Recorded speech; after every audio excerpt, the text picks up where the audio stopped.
Hey there, Regina Anley here, and it is time for Tips and Tricks Tuesday.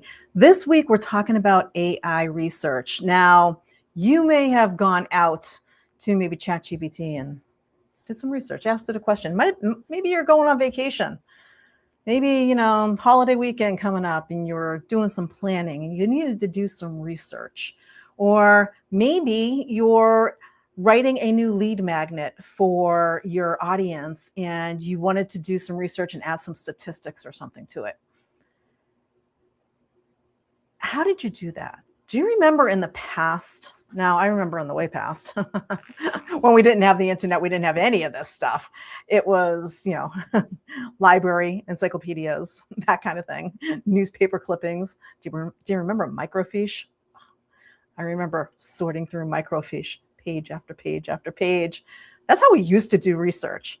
So if you're, we'll say, older than 40, chances are you kind of grew up tainted about what research is, and you're like, research is hard, because that's how we used to do it. It used to be really hard. With AI, it is super, super easy. The trick with AI is making sure that the research that you're doing is the right research and you're getting the right information.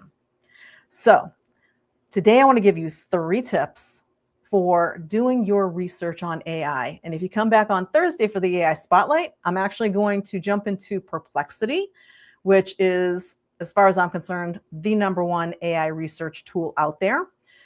I'm going to jump into that on Thursday. So today, I'm going to start with what you can use if maybe you're using Claude, Gemini, ChatGPT, you're using one of these other programs, one of these other apps to do your research. Perplexity is basically made for research. But if you're using one of the other ones, you want to make sure, #1, you're asking a specific question. So what does that mean? Instead of saying, well, what should I post about today? Why don't you say, what are the top 3 things that my audience is struggling with this week? You'll get a completely different answer. If you say, what should I post about this week? Whatever your tool knows about you, because I'm going to go on to the assumption that you're using a tool already and it knows a little bit about you. So it maybe has some background about who you are, your business, who your audience is and that kind of thing. So it's going to be relevant, but is it needed? Is it the right stuff? The more specific you can be, the better the response is going to be. So say you're just going out and you're doing some research on email marketing. You say, tell me about email marketing.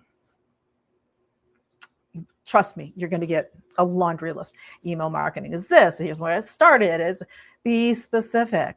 Instead of saying, tell me about email marketing, what are the best email subject lines for coaches who are trying to re-engage cold subscribers?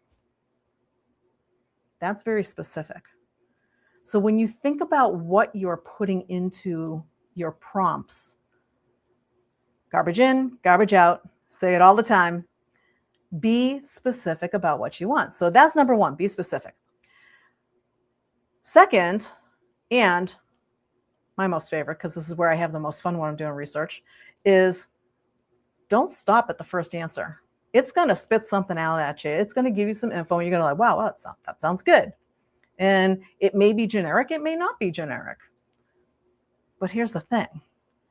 This is where you separate the people who are unique versus the everyday person who's out there using AI for research. This is how you stand out. You don't stop at that first answer. You keep going. So after it gives you a response, maybe you type in, can you go a little deeper on that? See what it gives you. It's going to give you more insight, because the first answer it gives you is going to be the answer that you asked for. So depending on how specific you were in your prompt, what you asked for is what you get. It's AI. It's a robot. It's a tool. It's a program. It gives you what you asked for. So if you say, can you go deeper on that?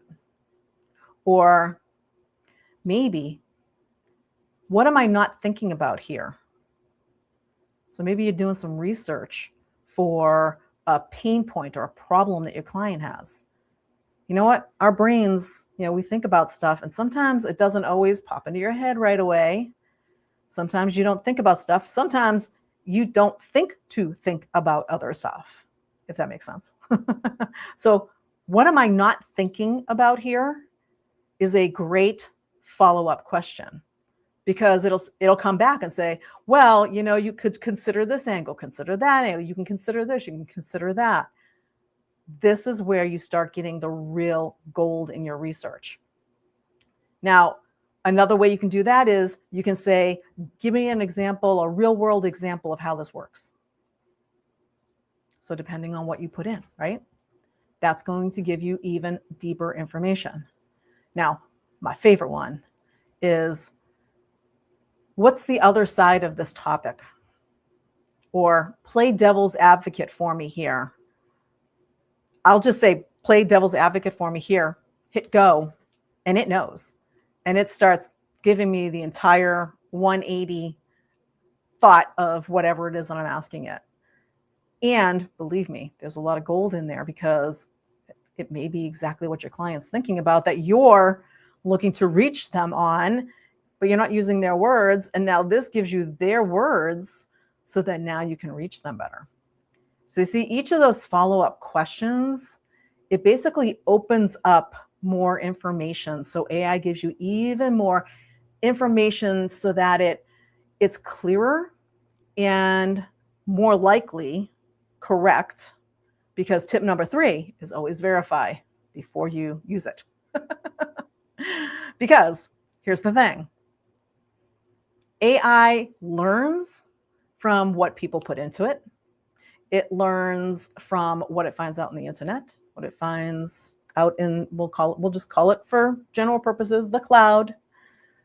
All of these servers that are living all over the world with all of this information, this is where AI is pulling the information from. That, and from users who are using it.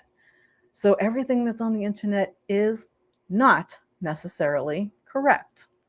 So you do want to verify. I do a quote of the week every week. And one of the questions that I ask AI when it picks a quote, I say, here's my theme of the week. Help me out with some quote ideas. I find a quote that I like. And I said, verify this quote. Verify the quote, verify it was said this way, verify the author, because sometimes it'll be, oh yeah, that person didn't say that. So you want to make sure you verify what it gives you for the research. So those are the 3 biggest tips that I have for you today on, in general, using AI for research. So ask specific questions, number 1. Number 2, don't stop at that first answer. Ask it some follow-up questions based on what it gave you for that first answer. And then last but not least, always, always, always verify whatever it is before you go use it in a lead magnet, a post, or wherever it is. You want to make sure that you're verifying. This is what makes Perplexity, for me, the number 1 tool for research, because Perplexity is grabbing all of the sources as well, so you can verify the source. So if you're doing some research, maybe for a paper, maybe for that lead magnet, maybe for some stats that you want to put on your website about your audience or about your industry or something like that, you want to make sure that they're accurate. So join me on Thursday where we do a hands-on demo, and I'm going to show you exactly how Perplexity does that for you and makes research so much easier than it was before. We're not in those days when we're opening, 20 tabs to figure out what we got, and then going back and forth and opening this blog and opening this article and opening up this white paper and trying to find the right information. No. It is at your fingertips now with AI, as long as you know how to look for it. So that's what I've got for you this week. We'll hopefully see you on Thursday, and we'll see you next week right here on Tips and Tricks Tuesday. Bye for now.